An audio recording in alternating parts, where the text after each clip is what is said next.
Welcome to the Cabin Cruiser Boating Adventure.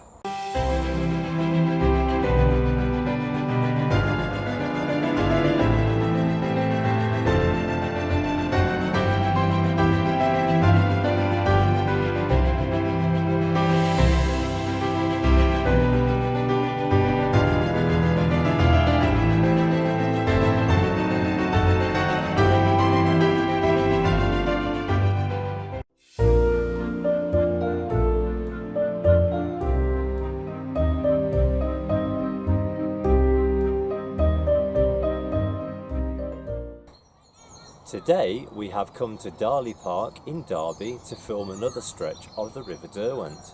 This is probably the last part that we can legally film during the current lockdown restrictions, as so far our videos of the Derwent and local canals have been within walking distance of our homes.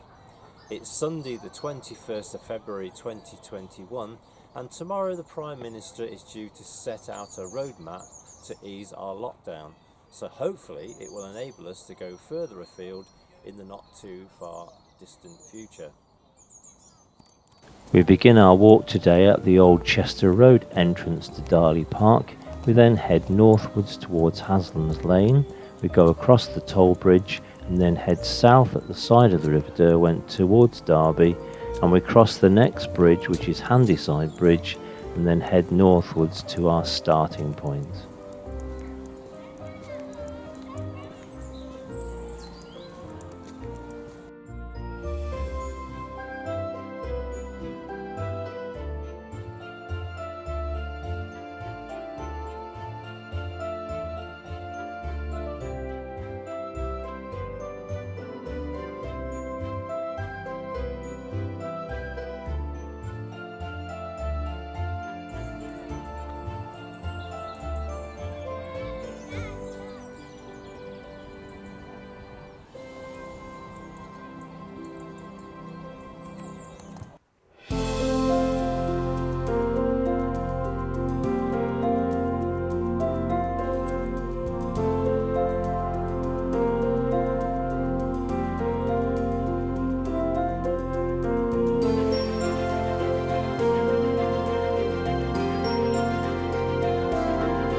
The Industrial Revolution had a profound effect on Darley Abbey.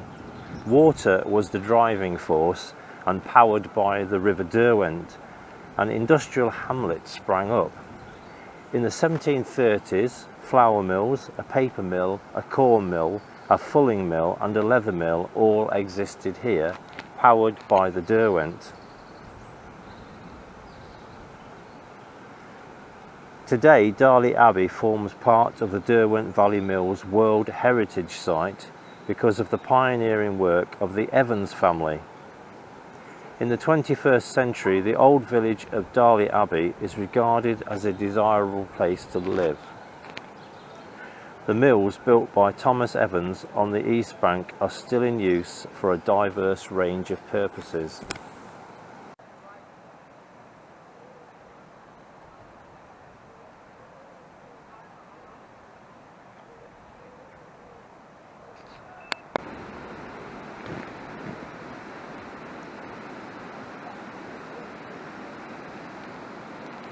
This is the top end of a recently installed fish pass to enable fish to get up the weir.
In 1778, Thomas Evans acquired land on the opposite side of the river for his cotton mills.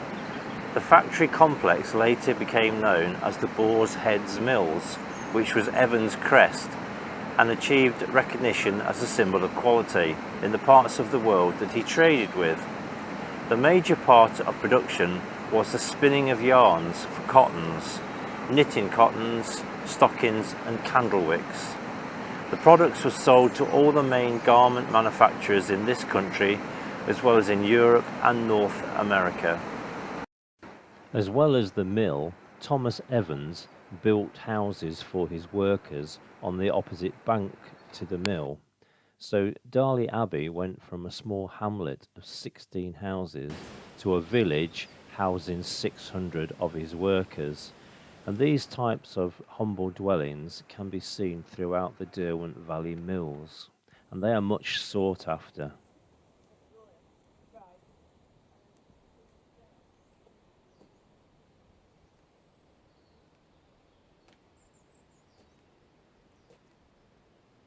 Darley Abbey gets its name from the Augustinian canons who established an abbey here in the 12th century.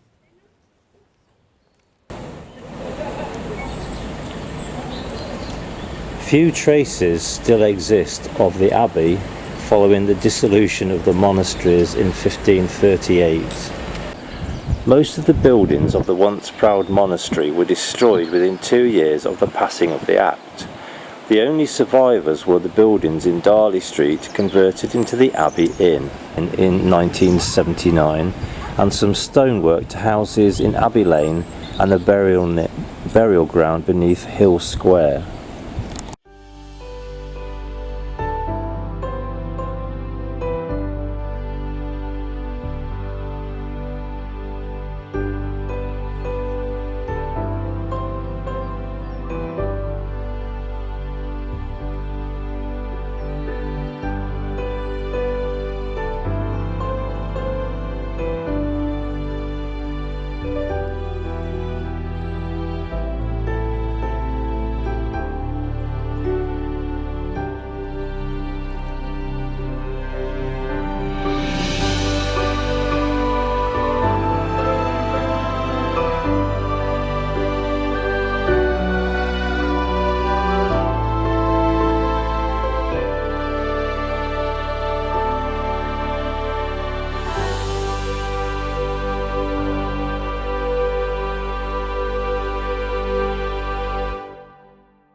In 1929, the Evans family, who were the local mill owners, donated the land Darley Park stands on to the people of Derby. The park had its official opening by the Duke of Kent on the 30th of June 1931. Included in the grounds was a Georgian mansion. Following the death of the widow of the last Evans in 1929, it was used as a school. Shortly after the school moved out in 1961, the hall was demolished, but the stable block survived. Darley Park is home to the largest collection of hydrangeas in Britain and the third largest in the world. First planted in 1984, it now has over 400 different types and is constantly expanding.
This bridge that connects the two halves of the Darley Park either side of the river was built by Andrew Handyside and Company in 1878, when the Great Northern Railway's Derbyshire and Staffordshire extension reached Derby. It was designed by Richard Johnson, the GNR's chief engineer for the extension. It consists of a single span of 140 feet, 43 metres, 16 feet high at the centre, supported by two bell-shaped wrought iron trusses.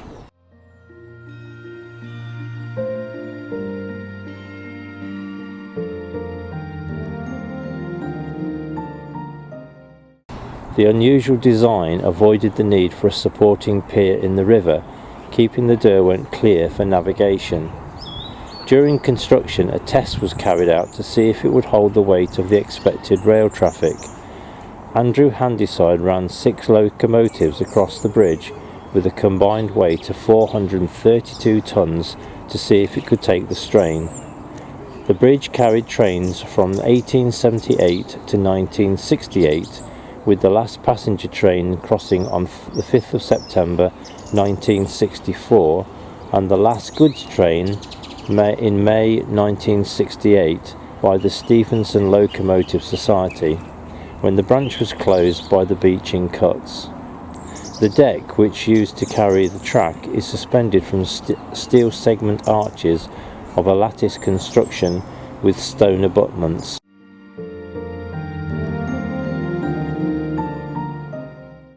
When the bridge was first built, a cantilever pedestrian footpath ran at the side of it.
Step 2 will begin at least 5 weeks after the beginning of Step 1 and no earlier than the 12th of April, with an announcement at least 7 days in advance.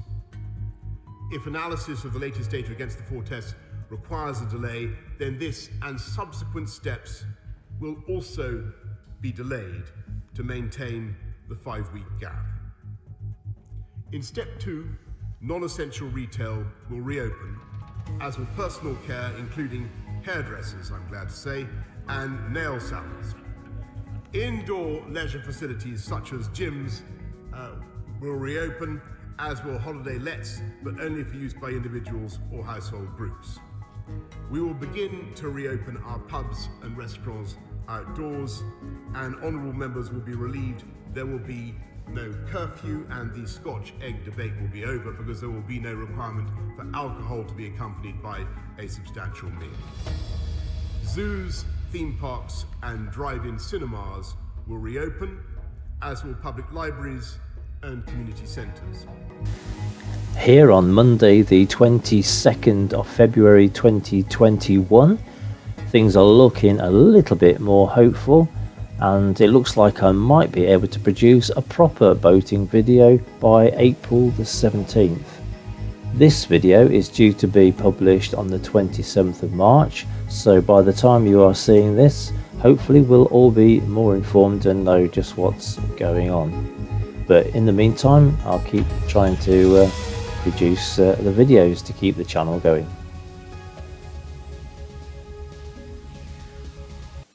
So I hope you enjoyed that video.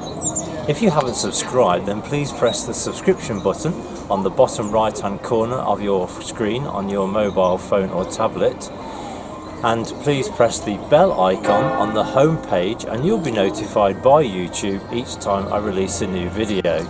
Please give us a thumbs up and make any comments below, as I do enjoy reading them and I will respond to each and every one of them. So thank you for watching and do take care.